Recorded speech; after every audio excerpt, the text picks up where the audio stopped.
You know what's interesting about people who feel things deeply?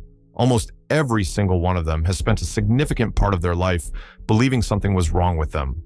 Not because they were broken, not because they were unstable, but because the world around them kept sending a very consistent message. You are too sensitive. You care too much. You need to toughen up. And for years, maybe decades, they believed it. But here is what psychology actually says. Feeling everything more intensely than the people around you is not a flaw in your emotional system. It is a feature of a specific neurological architecture, one that researchers have been studying for decades.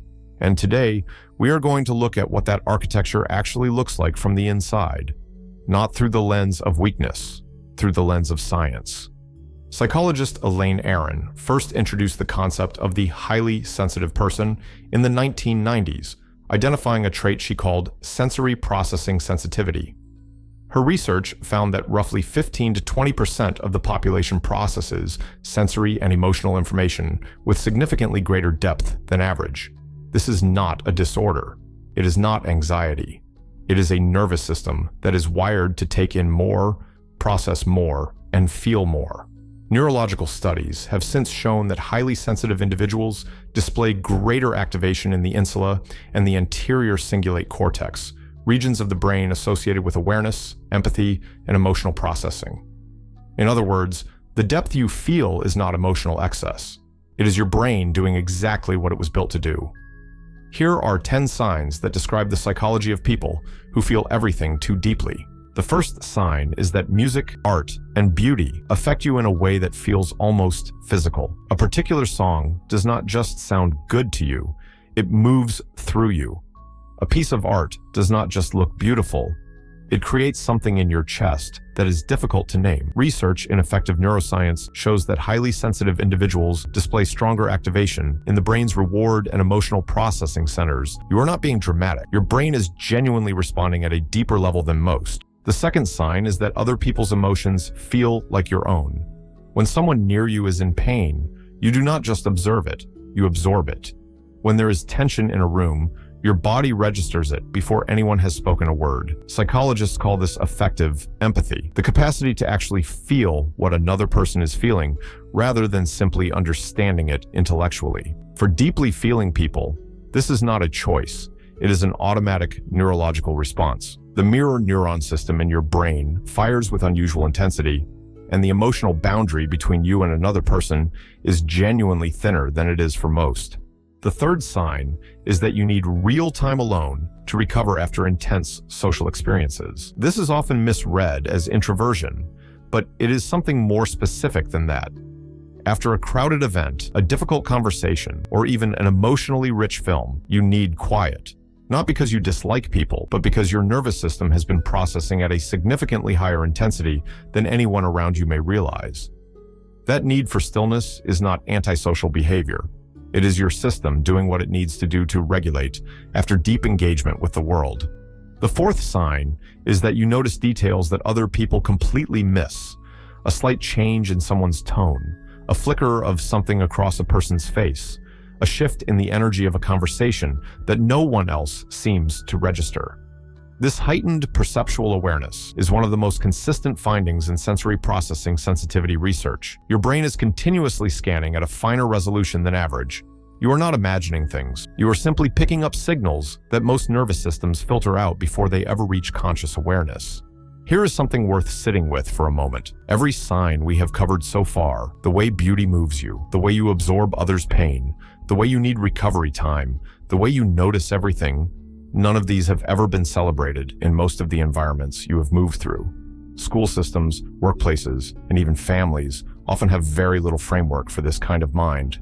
So instead of being understood, you were probably managed, told to calm down, told to stop overthinking, told that you were making things harder than they needed to be. What psychology wants you to understand is that you were not the problem. The framework was simply too small for what you carry. The sixth sign is that conflict feels physically uncomfortable, not just emotionally unpleasant. When there is tension between you and someone you care about, it does not stay in your mind. It lands in your body, tight chest, a heaviness that is hard to shake, disrupted sleep. Research on highly sensitive individuals consistently shows elevated physiological stress responses to interpersonal conflict. This is not weakness. It is a nervous system that treats relational harmony as genuinely important to its sense of safety. You are not overreacting. You are wired to care about connection at a level most people simply do not.